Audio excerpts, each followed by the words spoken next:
All right, welcome, one and all, yet again to another episode of Let's Talk About It podcast. Today we are season 2, episode 6. Yes. I'm like 99% confident it's episode 6. But without further ado, we will go on into the latest and greatest of gaming and tech news. I almost said news tech there. But no, tech news and gaming news.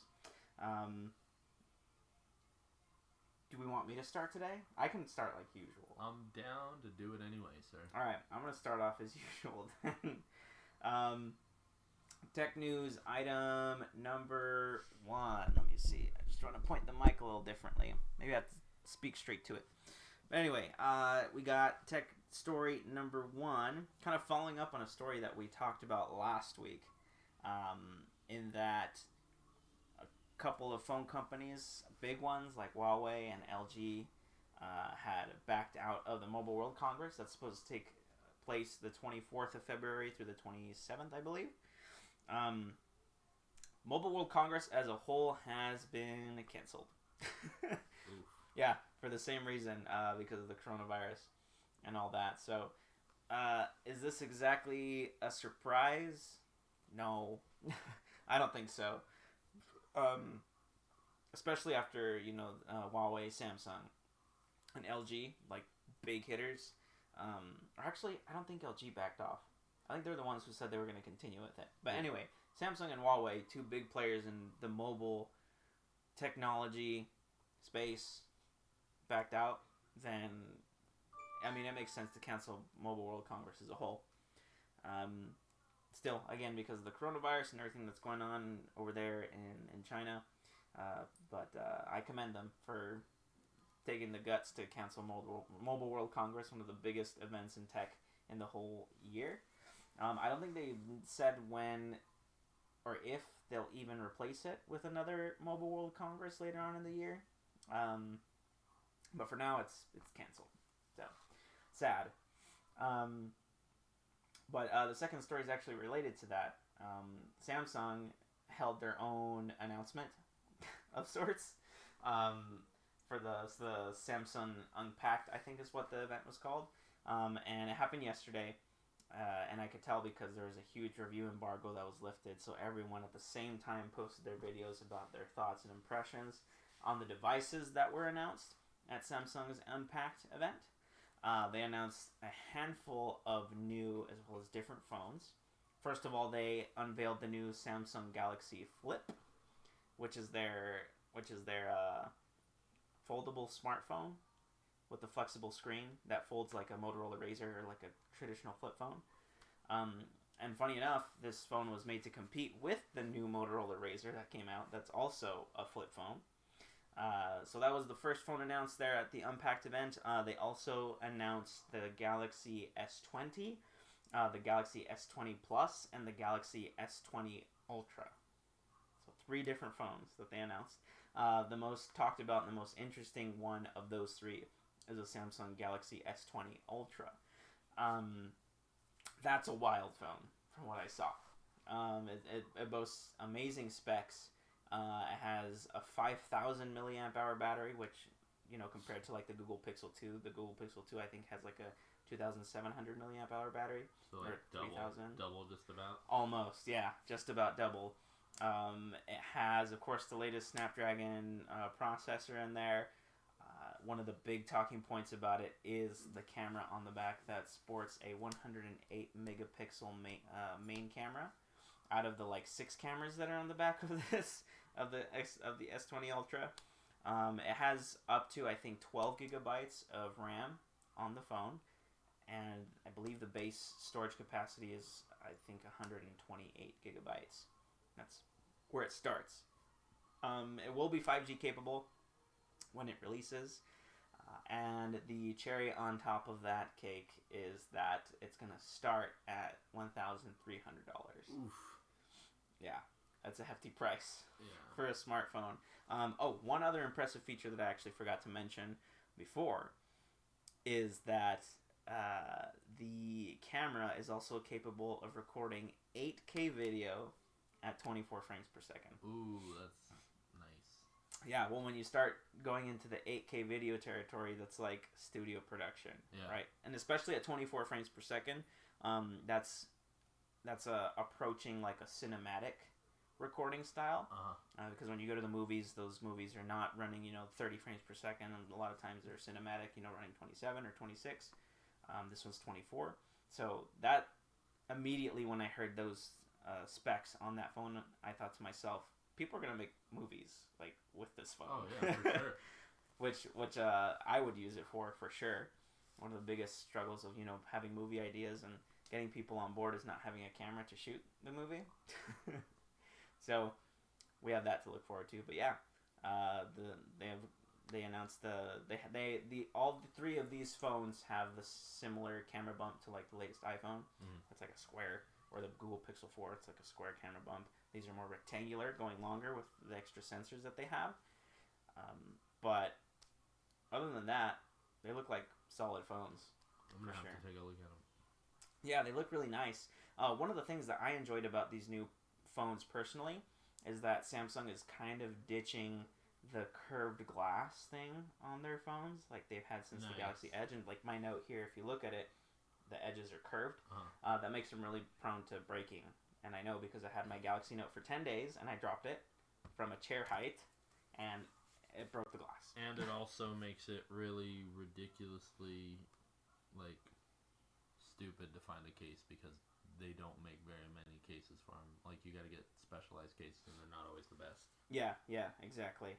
And screen protectors on curved glass phones, they're bad. Like, most of them. Like, it's kind of hard to find someone who sells curved glass to match for a protector that matches the glass on the curved phones too. But yeah, these new phones, they still have a little bit of curve, but it's not as exaggerated on these new S20 devices. So that was something that I was really happy to see. On top of that,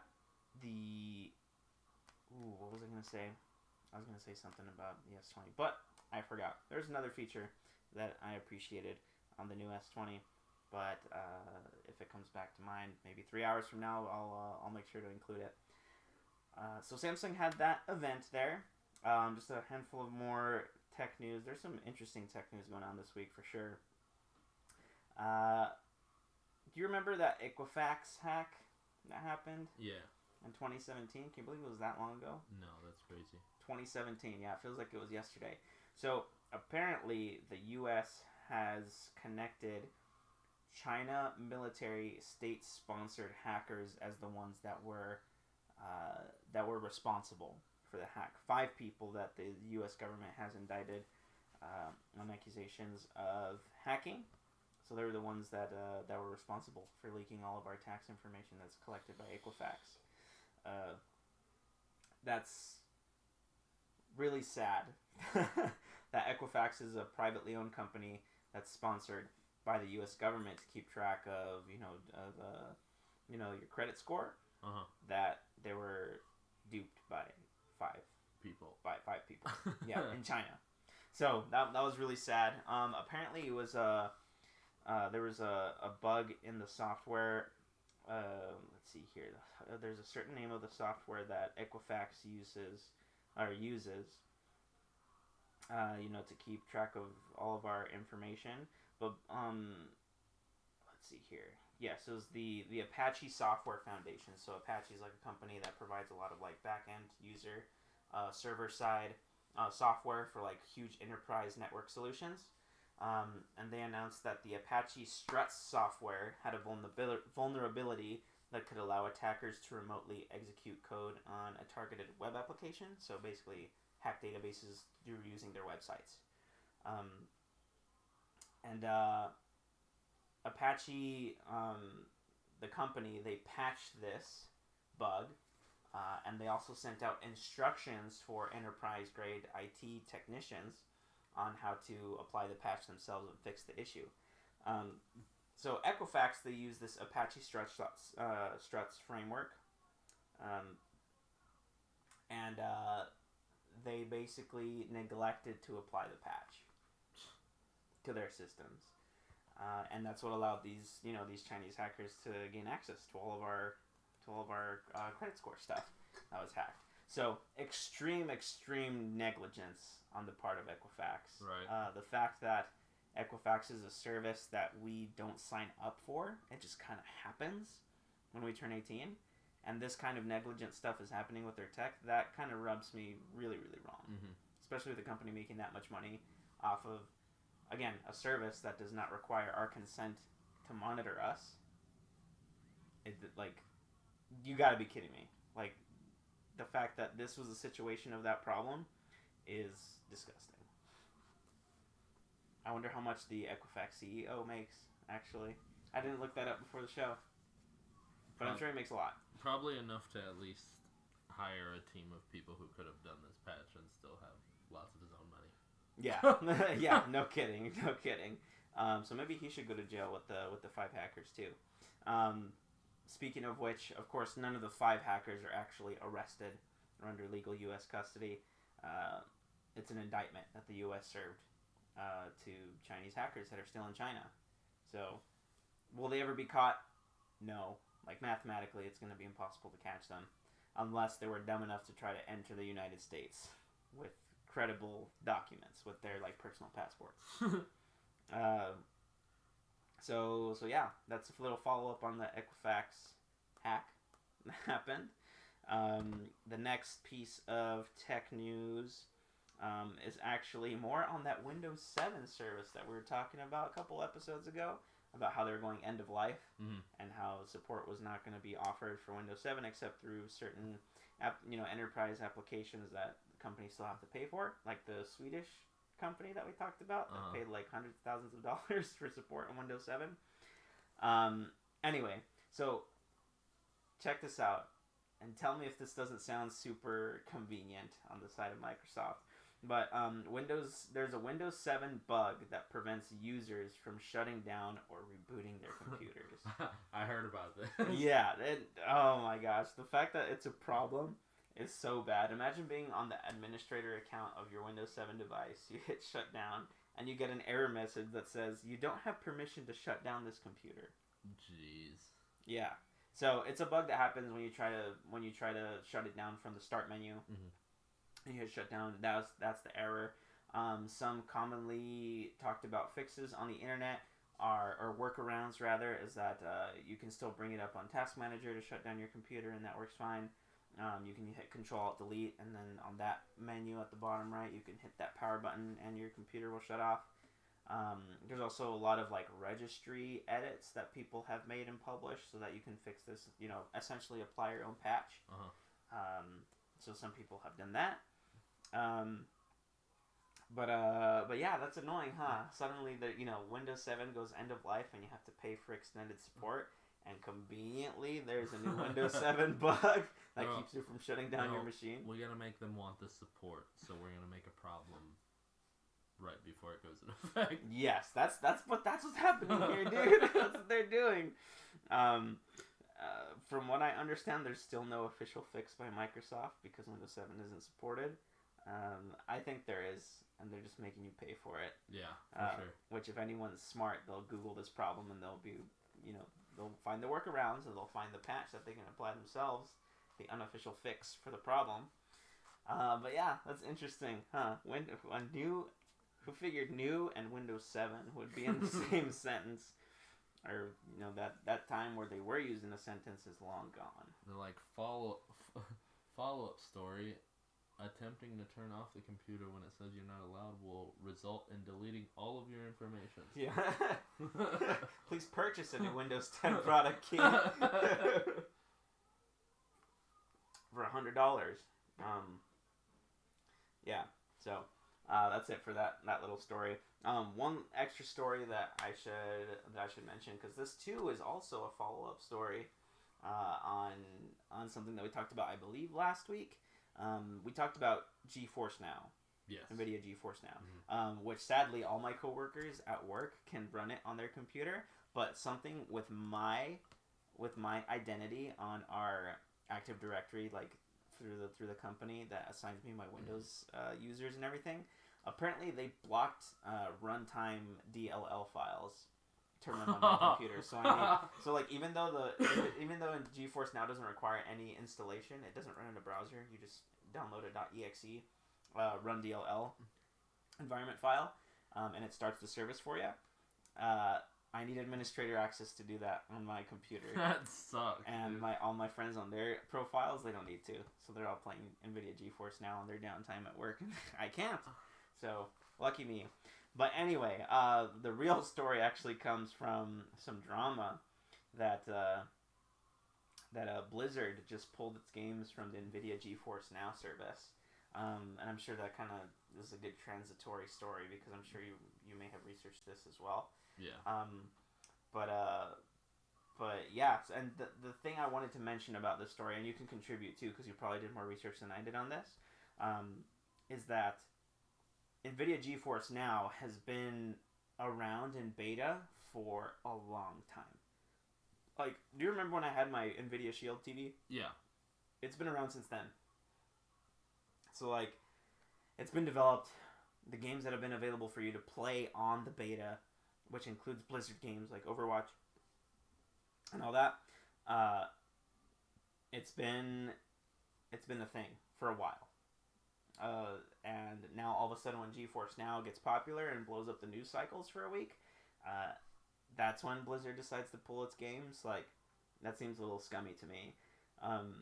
Games that you can't play anymore include Overwatch, Diablo 3, and Modern Warfare, which are huge titles. All of them very, very, very, very big titles. As far as like official statements, NVIDIA did put out an official statement regarding this. They said, quote, "As we take GeForce Now to the next step in its evolution, we've worked with publishers to onboard a robust catalog of your PC games. This means continually adding new games and, on occasion, having to remove games similar to other digital service providers. Per their request, please be advised Activision Blizzard games will be removed from the service. While unfortunate, we hope to work together with Activision Blizzard to re-enable these games and more in the future. In addition to the hundreds of games currently supported, we have over 1,500 games that developers have asked to be onboarded to the service. Look for weekly updates as to new games we are adding." So basically, that's NVIDIA pointing the finger over at Activision Blizzard saying they didn't want to play with us. Right. Which is smart. I really, really want to know what the politics behind this are. From what I understand, NVIDIA and EA have a really close partnership. And that may be why Activision Blizzard, because EA and Activision, they're at each other's throats as far as game businesses. That this may have been something to do with that. I'm not too sure.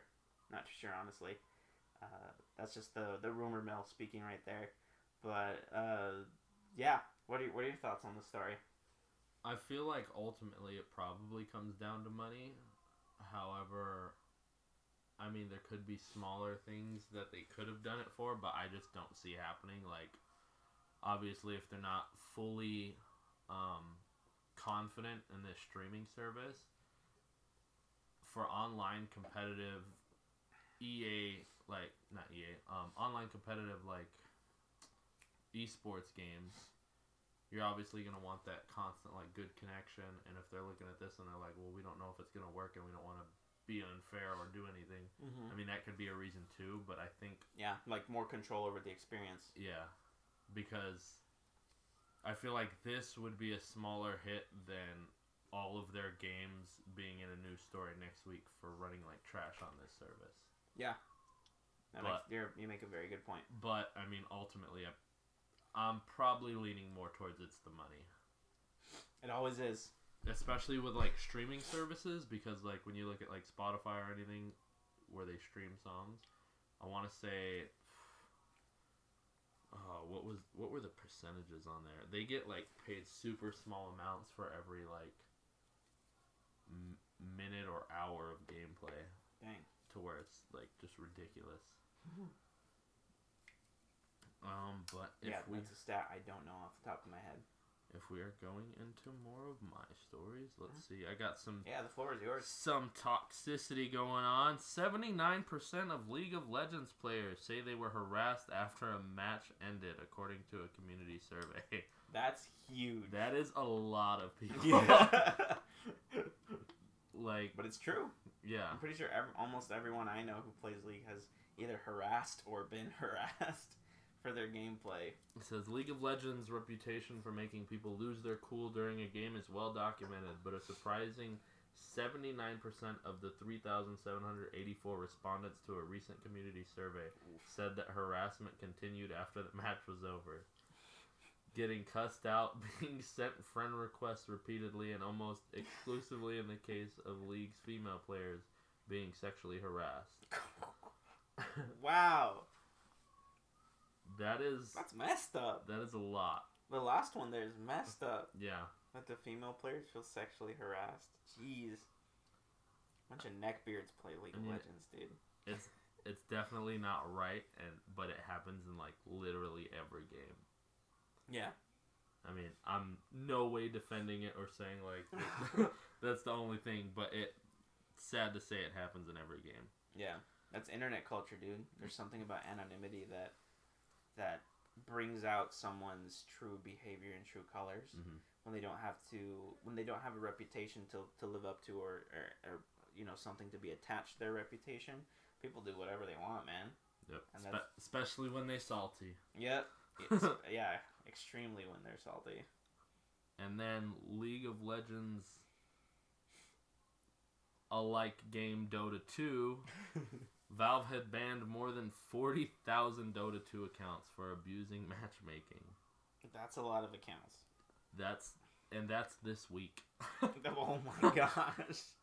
Man, so they're busy. Their department's busy, man. It says the specifics of the ban wave weren't made super clear in Valve's tweet below, but smurfing seems the most likely suspect. Dota 2's tweeted out, "We have banned over 40,000 accounts for players who were found abusing matchmaking. These bans will now appear as game bans in Steam as well as being matchmaking bans in Dota 2. Oh, jeez. You get double banned. Just for being a smurf. Yeah. And I know in League of Legends, they still, if you're verified as a smurf on an account, like, they'll ban the account. Yeah. But I don't think it's enforced or, what's the word I'm thinking of? Or, like, just taken as seriously as Dota does. Apparently it's a big Dota issue. That's wild to me that it not only marks them in that game, but on Steam as well. Like, I know Steam's owned by Valve, but that's still crazy. It's like, they have the technology.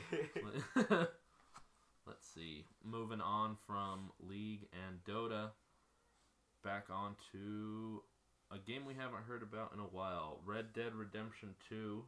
Ooh. Online lately has been dealing with a lot of hackers. Oh?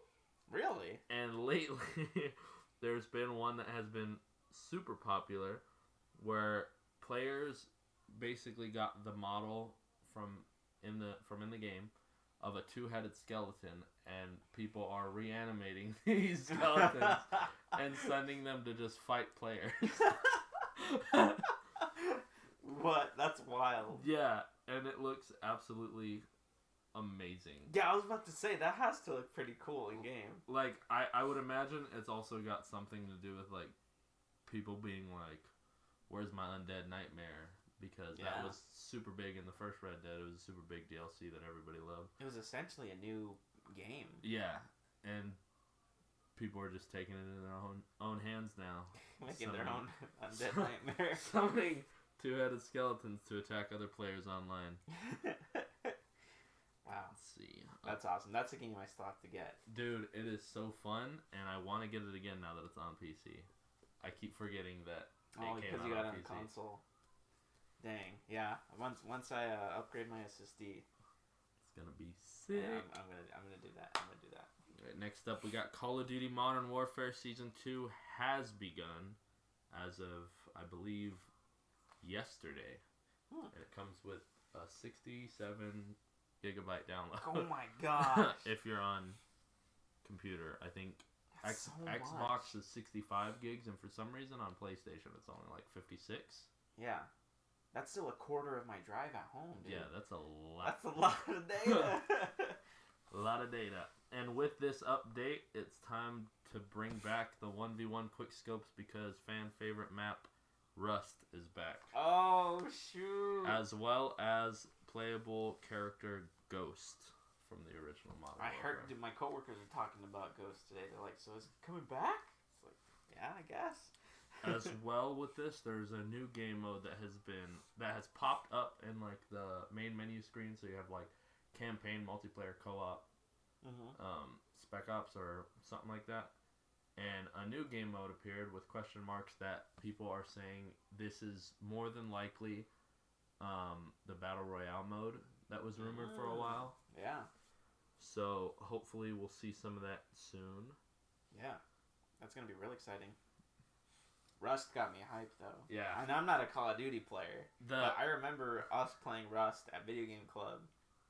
They kept the map like fun. exactly the same. It looks so nice in this new like game now. Yeah, like with updated textures and resolution and stuff like that. It's got to look real pretty. I'm just not excited for the spawn camping that's going to happen when it appears in your match-made game. Oh, yeah. It's so bad. It's so bad. Dude, well, you can get sweaty 1v1ing people. That's the ultimate test of Call of Duty-ness is here. It's going to be here.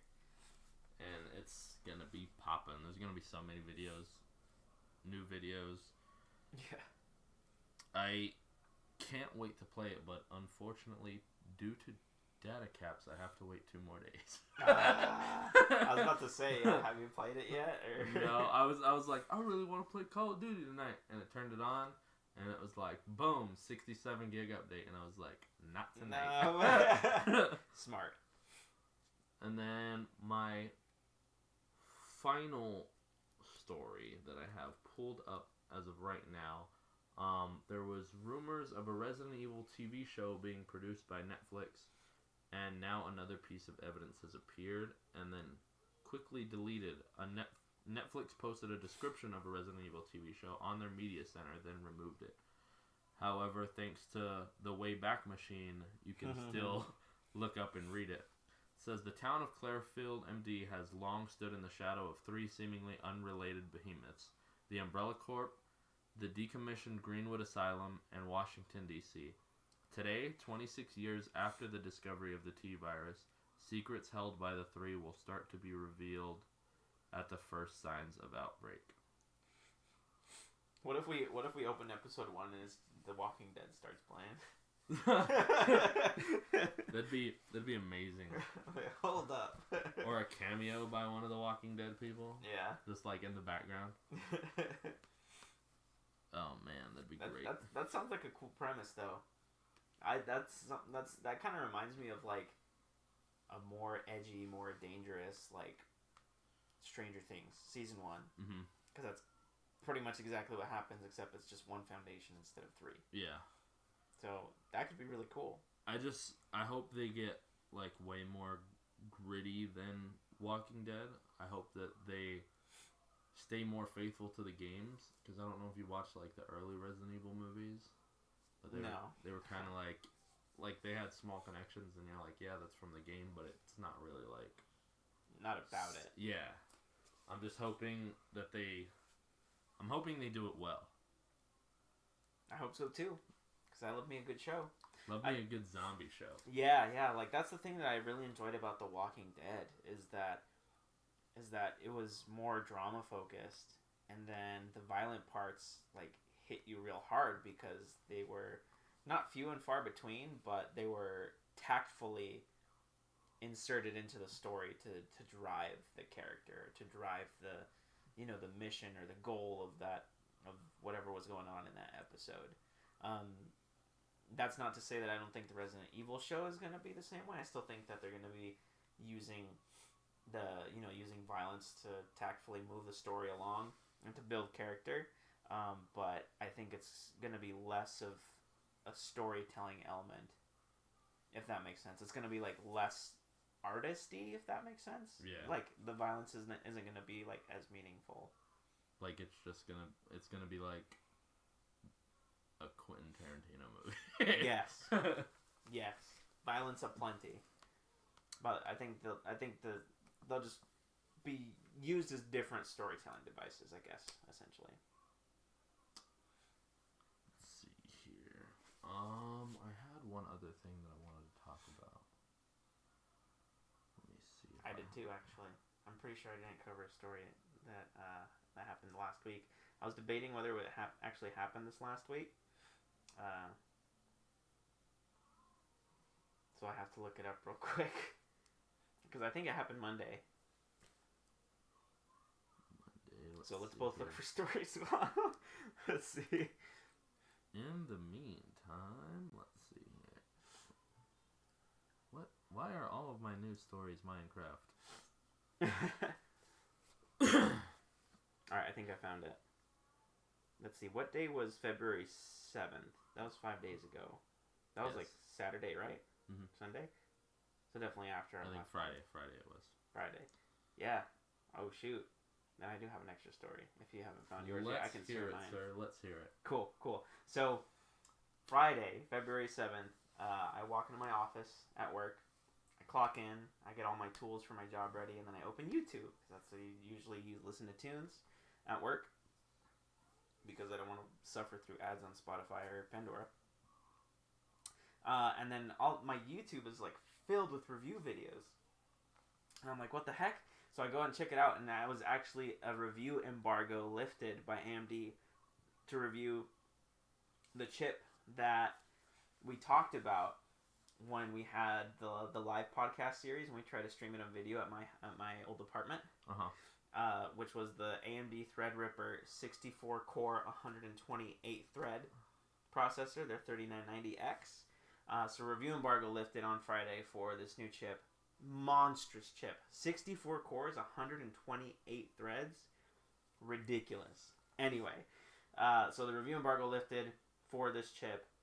The too long didn't read version of the review embargo is, yes, this is the fastest consumer chip, like high-end desktop consumer chip you can buy, as far as like rendering, anything that has to do with multiple threads and multiple cores, or programs that scale off of multiple threads or multiple cores. This chip is the king. Of course, single core performance, it's about the same as the Ryzen 9 3950X. Which is to be expected. These chips aren't really made for gaming or opening Chrome or watching YouTube or that sort of stuff. So that's where it loses some of its value. This being a $3,990 CPU. It's really an investment for working professionals with with working digital art, for example, or VFX artists. This is the chip that's going to benefit them the most. But if you have those applications, then this is the absolute best chip that you can buy for that. So that happened there, and I want one. Not gonna lie. Those things are beasts. Yeah, but do I have $4,000 to spend on a processor? Let alone another $500 on the motherboard, another $400 for having the 128 gigabytes of RAM on these. And then a case big enough to fit all that in, it's never gonna happen for me, and I think I'm okay. I think I can live with that. But yeah, new chip on the block. AMD again knocking it out of the park. Their CPU division's killing it. See if their GPU division can catch up anytime soon. All right. Pokemon Home. Have you heard about that, sir? I have not. It's essentially like Pokemon Bank. However, let's see. It allows you, like Pokemon Bank, to store Pokemon you've caught across various games. There's two versions of Pokemon Home, the Nintendo Switch app and the mobile app. The mobile version has distinct features including trading and is a companion app to the Switch rather than an alternative. And basically people have been waiting for this ever since the new Pokemon. They knew this was coming out. Yeah. And it finally released. Ooh. So, I mean, that's big news for Pokemon people. Unfortunately, I haven't played Pokemon since the remasters of Ruby and Sapphire. Yeah, Emerald. Yeah, and then That's a solid one.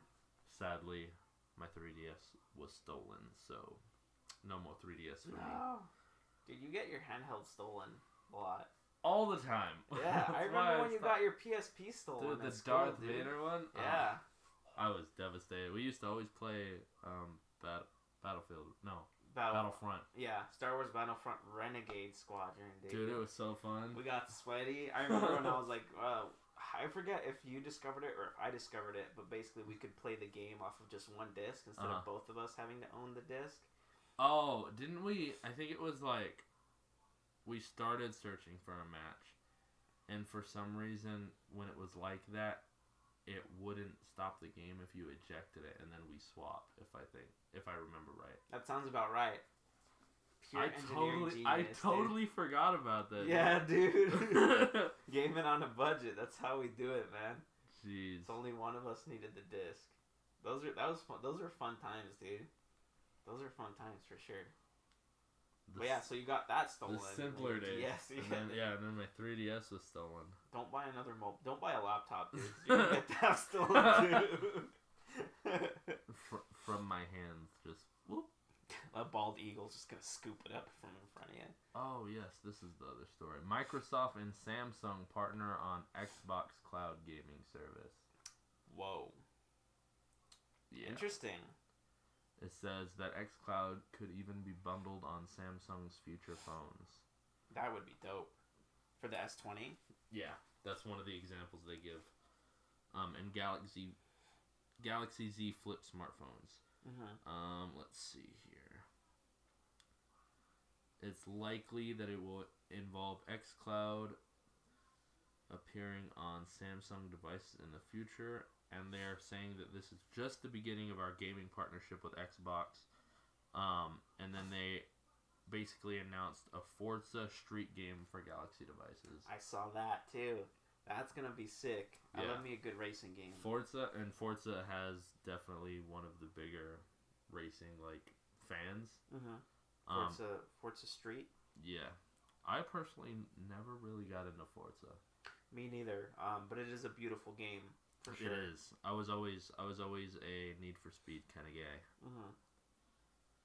Yeah, I wonder what exactly. I have something to piggyback off of that thought too. But I keep on thinking what Samsung can provide in their partnership with Microsoft on their xCloud service. Yeah, like bundling it on their phones or whatever. Like that's in and of itself a partnership. But I wonder if it's anything deeper than that, because we have to remember Samsung, in addition to phones, are like the world's largest producer of memory chips. Mm-hmm. Right next to SK Hynix and Micron. So I wonder, it couldn't be that though, unless they were funding the cloud hardware that goes behind xCloud, like the servers. Maybe something to do with that. Samsung also manufactures their own phone system on a chips, like the Snapdragon. In concept, Samsung does make their own Exynos processors. So they do know, they do have some architectural know-how there for processors. But even then, I wonder if it's something besides that, including it on their phones. Yeah. It has to be, the way I see it. That or I could just be overthinking it. Maybe. I don't know. Maybe Samsung's like, we'll help you guys build better phones if you let us in on this. Revive Windows Phone, dude. Right. Let's do it. Has to run a full Windows 10 operating system. I thought for sure those were going to be popping, and then nothing. Yeah. Oh well. Maybe they'll have a chance again. I actually have 2 more news stories, which is great because I felt like I flew through my stories today. Yeah, we definitely did. We're only 39 minutes in. So let's kill some time. But piggybacking off you being a Need for Speed player, it was actually announced today that one of the chief people over who made the Burnout games, if you remember the Burnout games at all. I think I remember bringing Burnout to play with you here in your apartment many years ago. I believe so. Or we played a Burnout game somewhere. But it's essentially a racing game where I have to destroy the other car. It's kind of like autocross, that sort of thing. But one of their main people actually moved over to the Need for Speed team. And so for the next Need for Speed, I only played a Need for Speed game on my PSP. I think the one with the police. Which one's that one? Hot Pursuit? I think so. Need for Speed Hot Pursuit. I don't remember. It had a really killer soundtrack, which I actually have some music on my workout playlist of metal. that are from that game, like Static X or Static 10, however you call them. But anyway, if the people over at Burnout incorporate some of the Burnout stuff in this new Need for Speed, that's gonna be a really sick killer. It's gonna be a killer game because I liked, from what I remember playing Need for Speed on my PSP.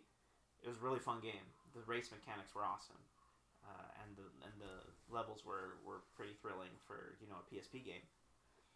So, one of my favorite racing games of all time was Burnout 3 on Xbox. That was a fun game. I really liked playing that game. It was really lots of fun. So if they incorporate those two together with Need for Speed's mechanics and then the fun of Burnout and just being kind of chaotic, it's gonna be a good game. And then as well as that hire, they've got to be planning some kind of new Need for Speed game, because on top of that hire, EA is moving Need for Speed development back to Criterion, meaning they're like, ooh, yeah. Then I was mistaken, because Criterion is the people who are in charge of Burnout. And see, now they're also in charge of Need for Speed. Of Need for Speed, yeah. Do a crossover? Need for Burnout. Need for Burnout. Oh, man. Or maybe in the new Need for Speed, like, maybe it'll still stay its own thing, but they'll have, like, a Burnout mode. Like an arcade mode or a multiplayer mode, they'll have, like, a Burnout mode. They'll just introduce, like, features from each game to each other. Yeah. Where, like, you play, a Burnout-style game, but with Need for Speed mechanics and cars and things like that. I hope they have a really cool roster of cars, because one of the biggest issues with making race games is getting licensed by the car companies to use their vehicle images in there. If I remember correctly, there was a game that came out recently, a racing one, that had a lot of cars, but they did not get... Oh no, it's not a recent one, my apologies. It was for Midnight Club 3 Dub Edition Remix on console. It had a ton of cars, tons of cars. It had Cadillacs, it had Chevys, it has sports cars of all kinds. It had the Evo and things like that. But they did not have any Toyota cars in there, and it's because Toyota would not give them the license for the game. Dang. That's it. It's plain and simple. They said, Toyota, can we use your car? We'll pay you. And they're like, no. And that was it. That was the end of the discussion. That's horrible. Yeah. So that's always something that comes in question for racing games to me. How many licenses they can get. For me, I'm a big Japanese car fan, so, old Toyotas, old Hondas, old Subarus. My go-to in racing games has always been the Dodge Viper. Yeah. It's my number one. Solid car. I remember racing the Dodge Viper in Midnight Club 3 on the OG Xbox. That was a hard car to handle, dude. Yeah. They're like that in real life, too. So it was like, man, they know what they're doing. And then, there was another racing game thing that I had. Oh, dude. We better see Cybertruck in it. Dude, that would be so funny. It has to be rasterized like a PS1 thing, too. Like, the model has to be, like, just as jagged and edgy. That'd be so great. That'd be great. I'd buy it for that. Yeah, for sure. I think, if not, someone's gonna mod it in there, dude. Oh, for sure. No doubt. Cybertruck mod. Have the Cybertruck racing against the Patty Mobile from SpongeBob. No, that Patty Mobile is going to be the fastest thing in the game once it's in there. For sure. The highest top speed. Yeah, but I'm hoping they get a lot of the Japanese cars in there just for me personally. But as far as like exotics and stuff, I hope they get the usuals: Lamborghinis, Ferraris, McLarens, Koenigsegg. I haven't seen Koenigsegg in a racing game in a long time. On the OG Xbox, I played Midtown Madness. One of my favorite games of all time, by the way. It's super bad. I'm sure it would not be my favorite game. One of my favorite games of all time if I played it now, because it's just so jaggedy, so janky. OG Xbox. It's a racing game where basically you just drive around every part of town and just like scare people. That's amazing. You have to like collect objectives by like running ramps and stuff like that, doing crazy tricks on your cars. Really fun game. I'm gonna look up footage of it after the podcast today. But in that game, you could get a Koenigsegg CC, which is a Swedish supercar. They're literally like millions of dollars, and there's only been like a handful of them made. But they're sick cars. If I had unlimited money, Koenigsegg, no doubt. They're really cool cars, and they're really rare. Not a lot of people get them, so that's really cool. Not really gaming news, but I also seen that the Rogue One prequel Disney Plus TV series is set to start filming this year. Yeah. Cassian, what's his last name? Andor? Andor. I almost said Andor. Ugh. Anyway, but yeah, I saw that too. I didn't read the article though. Is it still gonna star Diego Luna?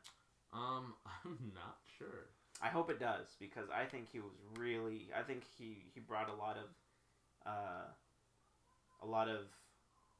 I don't know, personality to this guy, in Rogue One. And if anyone who knows me, Rogue One is like one of my favorite Star Wars movies. Yeah, dude, it's definitely my favorite. Yeah, and there's lots of people who hate Rogue One, and I'm like, why? I don't understand it at all, because like everything just works so well, and then like at the end with Vader, like it just like bone chilling. Yeah, absolutely, one of the best scenes of all time, in my opinion. For me, what really did it for me, and I saw that you found the article, but for me, what really did it is the fact that Rogue One took place in the Star Wars universe, but didn't smother you with Star Wars things. Yeah. Like, there's slight references and hints and things that you saw, here and there. They're like, oh, Star Wars, right? But it's not like Obi-Wan's ghost appeared and was like, this was supposed to happen. It's the way of the will of the Force. Whatever. Yeah, you make it, like an hour and 40 minutes before you see a lightsaber. Yeah. So, for me, it was great because it was gritty. It was awesome. It ended the way I thought it was going to end, but that was cool because that's not how a typical Star Wars movie ends. Mm-hmm. And, like, it was just a good balance. A good balance of new story with familiar lore that I think made it a really successful movie. I think anyone who has not seen Star Wars can watch Rogue One and have a really good time. Yeah, for sure. And it is still going to be Diego Luna, sir. Yes. I'm wondering if it's going to start, like, before he met K2SO, or if K2SO is going to be in it. Because K2SO was one of my favorite characters. Yeah, for sure. Or they'll probably show him getting K2. That'd be so sick. In, like, the first episode, I'd be hooked. Or what if that's the entire, like, 8-episode season? Is them making this big old plan to steal, a droid from the Empire, and then them doing it, and then messing up, and then still finding a way to salvage it, and then they get K2, and like the season ending is K2 being like, reprogrammed, right. Like waking up from being reprogrammed.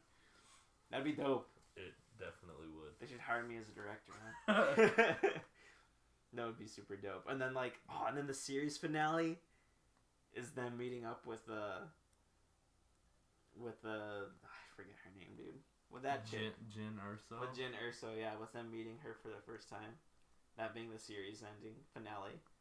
And then you're just like, dang it, now I have to watch Rogue One to continue the show, but I already know how it ends. That'd be dope. I'm excited for it.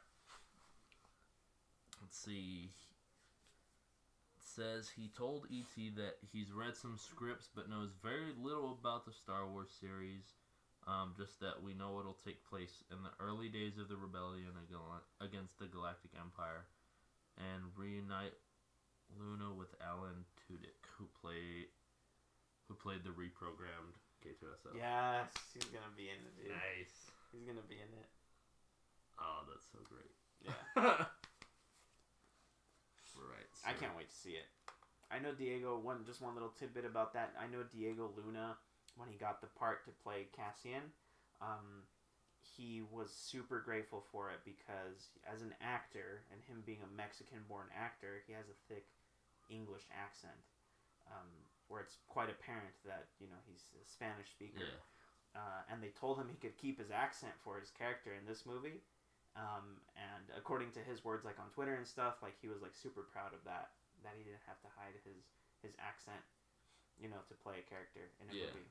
Which I thought was super cool. Especially a movie as big as Star Wars. Yeah, like the universe is diverse. Like, you gotta show that. Yeah. So them showing that in the movie was super cool. IMO. I I was more excited for this than I was The Mandalorian. Really? Because, like, originally, before I, like, read up on what The Mandalorian was going to be about, I thought it was going to be, like, the Boba Fett, like, show. Mm-hmm. Because they canceled the movie. I was like, oh, they're just going to make a show about him instead. Yeah. And then it kind of got me more interested once I found out it wasn't going to be about him. But after seeing how good The Mandalorian is, it's going to be hard to top that. Because, like, so far it is perfect. And I can't wait for it to come back later this year. Yeah, don't remind me. Now I look at the calendar, like 8 months till The Mandalorian. Someone can have a freaking baby in that time. And then The Mandalorian will be ready. But yeah, do we know the directorial cast for the Cassian series? Because I doubt it's Jon Favreau. He's dedicated to The Mandalorian. But if he is on this Star Wars series, I'm wondering if it's gonna be one of the people who did the movie, like the Rogue One movie. Yeah, Rogue One writer Tony Gilroy joins Cassian Andor series. So definitely one of the writers. Yeah. If he was an important writer to that, to the playwright of that movie, that's a really good place to start at the very least. It says he's going to write the plot for the series in addition to directing multiple episodes. I'm down. Let's do it. I'm ready to watch it already. I'm gonna be excited for each show trying to top the other show, because they're gonna be like, we want to be the best Star Wars show. Yeah, they're gonna end up better than the movies. The stakes are gonna rise higher than ever before. Yeah, I'm excited for it. I want to see it happen. Oh, what's the they didn't say a release date? I assume because it's way too early in development. They just said that the show would debut in 2021, but no official date yet. So December 31st, 2021. That'd be horrible. People would watch it. I'd watch it. I don't do anything for New Year's Eve, so.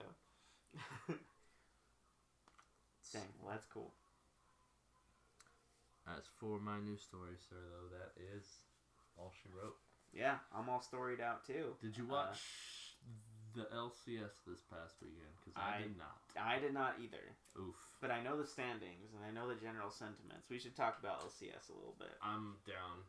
Yeah. So, just to recap. Number 1 team in North America right now. Undefeated. 6-0. Cloud9. Now, if I recall correctly, when we talked about our power rankings, we said Cloud9 was going to be middle of the pack. I did not think they would be in the top 3. Yeah. That's a tough pill to swallow. We chose the wrong season to stop being Cloud9 fans. I did not want them to be in the top 3 because Sneaky wasn't their ADC, and now they're number 1. Yeah. Undefeated number 1. And as far as I know, Sven is still deathless. That's wild. In the LCS. Yeah, he has like the highest KDA. He's gunning for the world record of highest KDA in a spring split. Imagine running a perfect season, making it all the way to World's Finals without a death, and then you die in like the last game. Yeah. I'd be pissed. I wouldn't even want the World Championship at that point. Yeah, so they're doing really well. Yeah. Blabber, their jungler, he's doing a solid job. I do have to admit, I'm very, very impressed with Vulcan, their support player. Apparently there was like a $1.3 million deal to get him into Cloud9 from his current team. Uh-huh. And I feel like they've made the right decision. Vulcan's a solid support player. He does well with Sven. When you watch his gameplay on C9, he's really like a team player. Like you'll see him engage, or you'll see him go in or peel for the good of his and benefit of his team, but also somehow he manages to get away himself most of the time. Solid player. To me, out of all the players, regardless of statistics, regardless of anything, just my feelings when I watch a game, I think Vulcan is like MVP right now. He's doing really, really well. Yeah. Yeah. And I'm not gonna say Sven's the MVP because he took sneaky spot. I'm gonna say after looking at who C9 is playing next, that after this weekend they're gonna be 8-0. Really? What's their schedule this week? They're gonna be playing TSM on Saturday. Mm-hmm. Yeah, they're gonna win that for sure. And then they have a Monday night game against Evil Geniuses. Yeah, and Evil Geniuses is like towards the bottom right now. Yeah, they are. Yeah. They're in the bottom 3. They've won 2 games and lost 4. Yeah, I was about to say. I think they were 2-4 last I checked. So yeah, we're expecting Cloud9 to be 8-0 this week. I did not. I thought CLG was gonna be doing a lot better. They're in the bottom. Yeah, they're last. They're 10th place. 1-5. That's such a hard pill to swallow. But I mean, it's not like them getting crowned as their mid laner was really gonna turn the team around. I believe Stixay has the lowest KDA of any person in the league right now. Oof. That's what I remember reading, I think, on Monday, so a couple days ago. So my recollection of that is not perfect. But, yeah, that's bad, dude. Stixay being the bottom tier ADC in the league feels bad, man. Something that I don't think anyone really expected was Team Liquid being second to worst team in the league. I thought for sure they'd at least make top 5. Yeah. Especially with how dominant they've been in North America. I'm really surprised by that too. The general internet consensus, like what people are saying and talking about on forums about Team Liquid, is that some of them think that Team Liquid's just sandbagging and that they're just playing sloppily or lazily. And some people,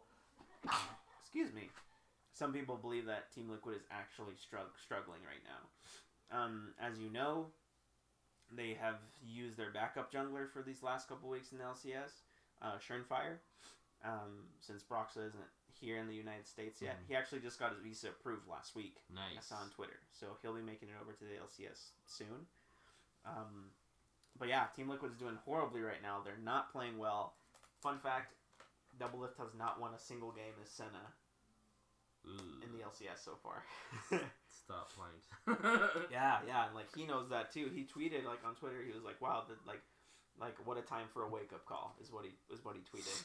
And people are flaming him on Twitter, for like, "LOL, Senna sucks." Like, stop picking Senna, that sort of thing. Well, what do you expect when 79% of the people are being toxic at the match? Yeah, no kidding.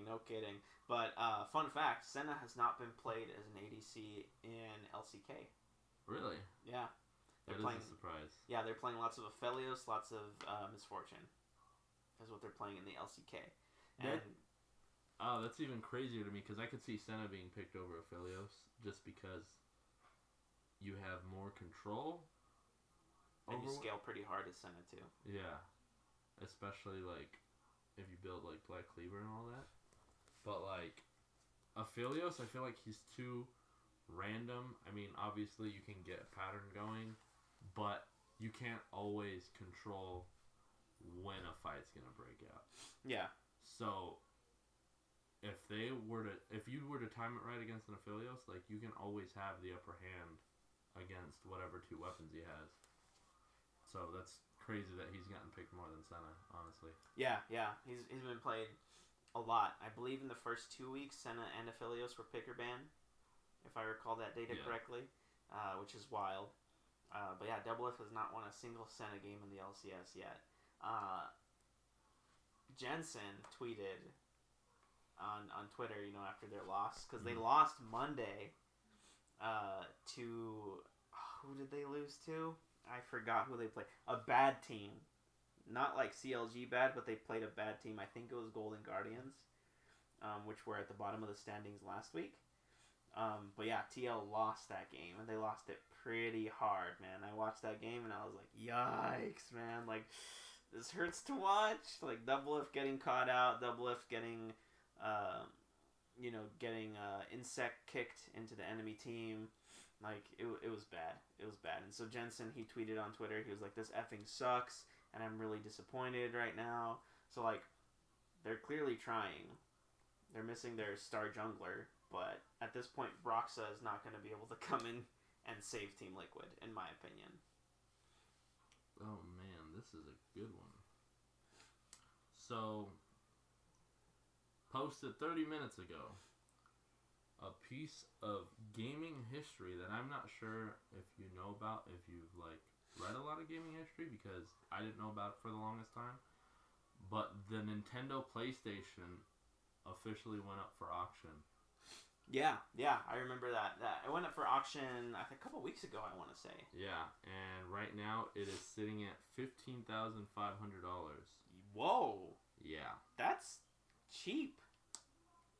Yeah. That's actually cheap. Let's see. And the auction is going to end in 15 days.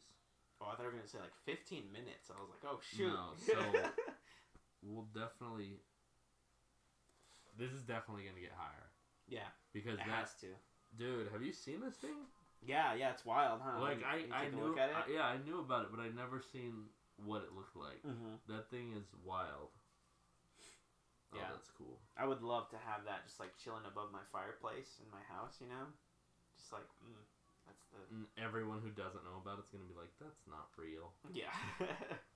But then again, I don't have $15,000 to spend on a piece of gaming history. I thought it was going to at least be a couple hundred G's. Yeah. For sure. I could see that. But, I mean, if it could have not made big news rounds yet. True. Or, you know what I think is actually happening?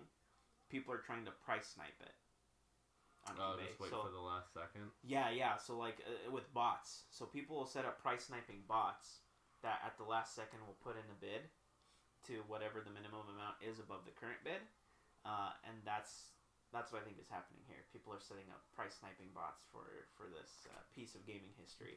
To where it just jumps up at the last second? Yeah, so I guarantee at the last second we're going to see lots of bids come in from bots and then just drive the price up. I can almost guarantee it. But hey, for a piece of that gaming history, I'd probably set up a bot too if I had that kind of cash. Oh, for sure. Like 5 of them. And that's how you get a console, ladies and gentlemen. Price snipe from 8 different machines. Yeah, no kidding. Alrighty, sir. Any other final thoughts you want to talk about? No, I promised an extra tech story, but I forgot it. I'm very forgetful today, so bear with me, audience. But we're right about that time. And yes, we are, sir. One final, actually, shout out. Did you see that? What was it? Joaquin Phoenix won an award for playing the Joker. Yes, I did see that. That was really cool. I enjoyed his speech. I really enjoyed it because you could tell that he was speaking as a person with real concerns that he has as a person for the world, which I don't know. Like I just heard him. I heard him give his speech, and I was like, wow, like this guy. He's not a rich d-bag. That only cares about himself. Right. Sort of thing. So that was like really that put a really good impression on me of Joaquin Phoenix. And now him and Heath Ledger are the only people who's won an award for playing the Joker. Have you seen that SpongeBob meme where it's Squidward looking outside his house and the SpongeBob and Patrick playing in the yard, and like Squidward is labeled like Jared Leto's Joker, and then the SpongeBob and Patrick who are playing in the yard are labeled like Heath Ledger's Joker and Joaquin Phoenix's Joker. And it's like Emmy awards is like on the sand beneath them, or Oscars, whatever. Yeah, that's that. I saw that meme today. Pretty wild. Yeah. So congrats, Joaquin Phoenix. I remember when I joined my current job right now, Mural, about a year ago, last May. One of our get to know you game questions was, who's your favorite actor or actress, and I said Joaquin Phoenix, because I'd recently seen Signs before I started that job, and I was like, dang, he's a good actor. Yeah, but if that's the last story, then we'll go ahead and wrap up the podcast here, like we usually do. I am all down for that, sir. Cool. Well, again, as our usual goodbyes, thank you yet again for tuning in into Season 2, Episode 6 of the Let's Talk About It podcast. Make sure to follow us on Anchor, Spotify, Apple Podcasts, something that doesn't exist yet, Facebook. You can follow our Twitch if you want, but we're not live streaming that currently, and if we do, then we'll post about it. Once we get a MySpace up and running, we'll link that too in the podcast. But again, thank you so much for tuning in. We'll go ahead and play our outro music, and we will see y'all next week. Whoop whoop whoop whoop. Let's see what outro music we're gonna play this week. Let's kick it old school. It's the Battle of the Pogs. Let's go. Yeah.